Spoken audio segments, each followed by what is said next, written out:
আসসালামু আলাইকুম। আপনারা চিন্তা করতেছেন এখন কেন শুভ নববর্ষ? এই শুভ নববর্ষ তো 14 তারিখ চলে গেছে। এটা আমার মেয়ের ড্রয়িং স্কুল।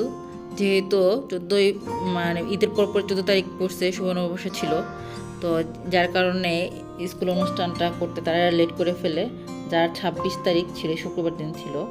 তো ওখানে আমার মেয়ে খুবই এনজয় করছে। এই যে আমার মেয়ে পিলো পাস খেলতেছিল, এখানে অনেক বাচ্চাদের সাথে খেলতেছিল, আর আমার ছোট মেয়ে পিছনে বসে বোনকে উৎসাহ দিতেছিল। তো আর এখানে খেলতে খেলতে আমার মেয়ে আলহামদুলিল্লাহ 3য় স্থান অধিকার করছে। তো এখানে দেখা যাচ্ছে অনেক বাচ্চা খুবই উৎসাহ সহকারে খেলতেছে। আমার মেয়ে তো খুবই খুশি যে খেলতে পেরে। তারপরে এখানে ও এই যে আস্তে আস্তে কমে যাবে এখনই। এই যে মাত্র 3জন আছে।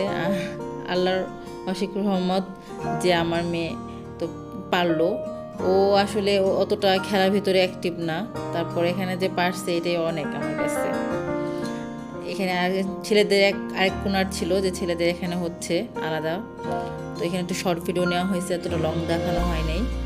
তারপরে যে বাসায় চলে আসলাম। তো এই পাখাগুলো সব বাচ্চাদেরকে এক এক করে ওনারা গিফট করছে, সাথে খাবার ছিল।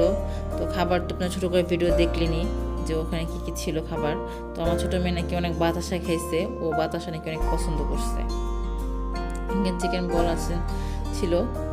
আর এই পাশে ওর গিফটটা ছিল, ও গিফটটা পেয়ে তো খুবই খুশি। তো যে গিফটটা খোলা হচ্ছে, একটা কলমদানি ছিল গিফট, তা এটা পেয়ে অনেক খুশি। যাক আলহামদুলিল্লাহ, আমাদের জন্য সবাই দোয়া করবেন। আল্লাহ হাফেজ।